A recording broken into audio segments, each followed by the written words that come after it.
السلام علیکم ناظرین، میں ہوں ڈاکٹر حافظ محمد خواجہ۔ NNI نیوز چینل پر آپ سبھی کا استقبال کیا جاتا ہے اور دیکھتے ہیں آج کی تازہ ترین خبر۔ ٹیکنالوجی کی دوڑ نے دنیا کی شکل کو بدل کر رکھ دیا ہے۔ جنگ، نیزہ، تلوار، بم دھماکے، ہتھیار، یہ سب ٹیکنالوجی کی خوفناک ترین شکلیں ہیں جو دنیا میں موجود ہیں اور دنیا کو تہ و بالا کر رہی ہیں۔ لیکن ساتھ ہی ساتھ طاقتور قوموں کی جانب سے ایک اور ایسی جنگ بھی چھیڑ دی گئی ہے جو بندوق تو نہیں اٹھاتی لیکن پھر بھی بڑی کامیابی سے لڑی جا رہی ہے۔ یہ جنگ یقیناً بہت زیادہ خطرناک ہے کیونکہ یہ قوموں کے نظریات تبدیل کر رہی ہے اور یوں مغلوب اور کمزور قوموں کی جڑیں کاٹ رہی ہے۔ اس جنگ نے قوموں کے نظریات، ان کے اقدار، حتیٰ کہ ان کے اعمال تک بدل دیے ہیں۔ اب وہ فعل جسے قابل اعتراض سمجھا جاتا تھا اسے قابل فخر مانا جا رہا ہے۔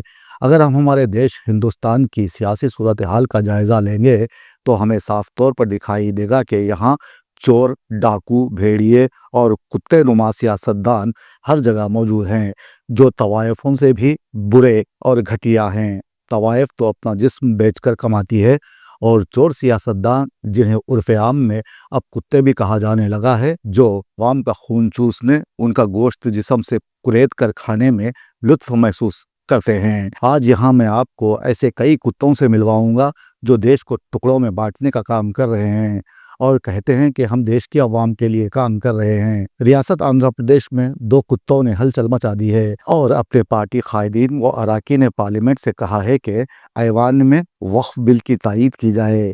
اس کے لیے سبھی پارلیمنٹ میں حاضر رہیں۔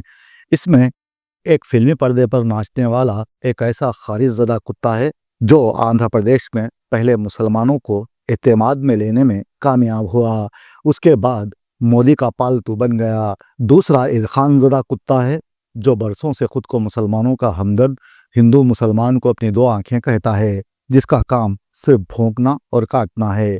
اگرچہ مکمل طور پر یہ آندھرائی کتا ہے لیکن اسے حیدرآباد سے بڑا لگاؤ ہے اور خاص طور پر اوقافی جائیدادوں پر اس کی ہمیشہ بری نظر رہی ہے۔ جب یہ بڑا ہوا تو اسے کچھ اچھے لوگوں کی صحبت ضرور ملی لیکن اس پر اس کا کوئی اثر نہ ٹھہرا کیونکہ کتے کو عموماً اپنے جیسے کتے ہی ملتے ہیں جو صرف بھونکنا، کاٹنا، لڑنا جھگڑنا سکھاتے ہیں۔ ہمارے یہاں کئی ایسے سیاستدان بھی ہیں جو وقف ترمیمی بل پر اعتراض کر رہے ہیں، تاہم وہیں دوسری جانب کچھ مسلمان اس بل کی تائید میں جلوس نکال کر مودی کو شاباشی دے رہے ہیں جو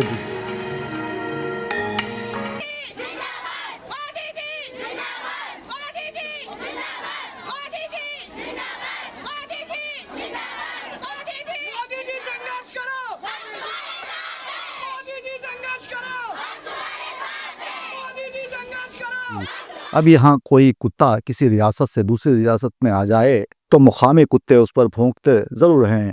ویسے سچی بات تو یہ ہے کہ گٹروں اور گندی نالیوں سے نکلنے والا پانی ہی کتوں کے لیے آب حیات ہوتا ہے۔ اس کے بغیر تو یہ وفادار جانور زندگی کا تصور بھی نہیں کر سکتے۔ انسانوں کا فضلہ، مرداروں کا کیڑے پڑا گوشت، گلا سڑا پانی، مردوں کی ہڈیاں ان کتوں کی مرغوب غذا ہوتی ہے۔ اب جبکہ پارلیمنٹ میں بل پر چرچا جاری ہے، ایسے میں عمران پرتاپ گڑھی جو کالے لباس میں ایوان کے باہر پلے کارڈ تھامے نظر آئے جس پر لکھا ہے ریجیکٹ وقف بل، اس سے صاف ظاہر ہے کہ عمران پرتاپ گڑھی اس بل سے سخت ناراض ہیں۔ مسلم پرسنل لا بورڈ کے کرتا دھرتا بھی اس بل کی مخالفت میں احتجاج کرنے لگے۔ آج پورے ملک میں مسلم پرسنل لا بورڈ کی آواز پر پورا ملک کے مسلمان ہاتھ پر کالی پٹی باندھ کر وقف ترمیمی بل کے خلاف صدا احتجاج بلند کر رہا ہے۔ ایوان کی کارروائی جاری ہے جہاں بھانت بھانت کی بولیاں بولنے والے سیاسی جاندار اپنی اپنی بات رکھ رہے ہیں۔ اب اس میں مختلف ریاستوں کے عوامی نمائندے اس وقت بل کی مخالفت میں کھڑے ہیں تو دوسری جانب PDP کے علاوہ نتیش کمار نے اس بل کی تائید کی ہے، جبکہ مجلسی قائد بیرسٹر اسد الدین اویسی روز اول سے اس بل کو مسترد کر رہے ہیں۔ مجھے بڑا تعجب ہوتا ہے بار بار وقف کے بارے میں آپ کو جانکاری، وقف ہے کیا؟ وقف ایک فریضہ ہے ہر مسلمان کے لیے، جس کی جو حیثیت ہے وہ اپنی حیثیت کے حساب سے اپنی پراپرٹی کو یا کسی بھی چیز کو اللہ کی راہ میں وقف کرتا ہے۔ ہم نے برسوں سے وقف کی جائیدادوں پر لکھا ہے، لیکن وقف زمینوں کی دہائی دینے والے مسلم رہنماؤں علماء کرام نے اس کی اہمیت و افادیت سے مسلمانوں کو کبھی آگاہ کرنے کی کوشش ہی نہیں کی، اور اتنا کہا کہ یہ زمین اللہ کی ہوتی ہے۔ اب مسلمانوں کو یہ بھی نہیں معلوم کہ وقف املاک ہوتی کیا ہے۔ جنہیں پتا تھا انہوں نے اس پر غاصبانہ قبضہ کر لیا۔ میں یہاں یہ بات اس لیے بھی لکھ رہا ہوں کہ وقف کو اراضی عطیہ کرنے میں حیدرآباد کے نظام سب سے آگے تھے۔ جب ہمارا ملک آزاد ہوا تھا تو ہمارے قائدین کے سامنے دو راستے تھے۔ وہ راستے کیا تھے اور کس نے پیش کیے تھے یہ اب غیر اہم ہے۔ اصل بات یہ ہے کہ ہمارے رہنماؤں کی دوراندیشی اور عقل مندی کی بدولت ملک میں ہر مذہب کو پروان چڑھنے، پھلنے پھولنے اور اپنے ادارے چلانے کی آزادی دی گئی، جو کہ ہمارے آئین کی آرٹیکل 25 اور 26 میں موجود ہے۔ یہ حق محض ایک آئینی حق نہیں بلکہ بنیادی حقوق کا حصہ ہے۔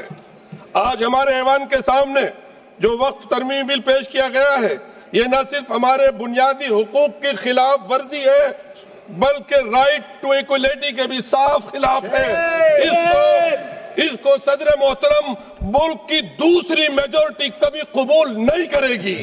وقف بورڈ کو ہندوستان کا تیسرا سب سے بڑا زمیندار ادارہ سمجھا جاتا ہے۔ وقف جائیدادیں بنیادی طور پر مسلم حکمرانوں، صوفی سنتوں، دولت مند تاجروں اور مذہبی رہنماؤں نے بطور عطیہ دیتے ہوئے ان جائیدادوں کو مسلمانوں کی فلاح و بہبود کے لیے استعمال میں لانے کا مشورہ دیا۔ اب یہاں ہماری ذمہ داری تھی، ہمارے رہنماؤں کا کام تھا کہ وہ وقف کی املاک سے مسلمانوں کو فائدہ پہنچانے کی کوشش کرتے، لیکن ایسا ہوا نہیں۔ اب اس کے ساتھ کیا ہوا وہ میں آگے آپ کو بتاؤں گا۔ پہلے میں آپ سبھی کو یہ بتانا ضروری سمجھتا ہوں کہ مرکزی وزیر برائے اقلیتی امور کرن رجیجو نے وقف ترمیمی بل پیش کرنے کے بعد ایوان سے خطاب کرتے ہوئے کہا کہ اگر یہ بل نہ لایا جاتا تو پارلیمنٹ کی زمین کو بھی وقف جائیداد کہا جاتا۔ یہ کیسی منطق ہے؟ اگر یہ زمین وقف کی ہے تو پھر یہ وقف ہی کی رہے گی۔ ہم سب کو بہت ڈیٹیل میں جانے کا بھی آوشکتا نہیں ہے، کمیٹی کے بارے میں اس کا ذکر کافی ہو چکے ہیں، لیکن میں اتنا کہنا چاہتا ہوں کہ جو کمیٹی اس بار دونوں سدن لوک سبھا راجیہ سبھا ملا کر کے جوائنٹ کمیٹی میں وقف امینڈمنٹ بل پہ جو چرچا ہوئی ہے، آج تک بھارت کے سنسدیہ اتہاس میں اتنا ویاپک روپ سے چرچا، کنسلٹیشن اور سمے کبھی نہیں دیا ہے۔ اس لیے میں جوائنٹ کمیٹی میں جتنے ممبرز دونوں سدنوں کے لوک سبھا اور راجیہ سبھا میں جو سدسیہ اس کمیٹی میں تھے، میرے طرف سے سرکار کی اور سے میں دھنیواد دیتا ہوں، ابھینندن کرنا چاہتا ہوں۔ اپوزیشن نے اس بل کو گمراہ کن قرار دیا۔ ساتھ ہی کہا گیا کہ یہ بل قانونی مسائل میں اضافہ کرے گا، بھائی چارے کے ماحول کو نقصان پہنچانے کی بی جے پی سازش کر رہی ہے، اسی لیے اس بل کو لایا گیا۔ یہ بل آج اس سمویدھان کے اس جو مول جو ڈھانچہ ہے اس پر آکرمن ہے، اور ان کی جو پورا جو بھاشن تھا وہ ہمارے سمویدھان کے اس مولک ادھیکار پر، ہمارے سنگھیہ ڈھانچے پر ایک آکرمن تھا۔ آج اس سرکار کا اس بل کے دوارا 4 ان کے مول ادیشیہ۔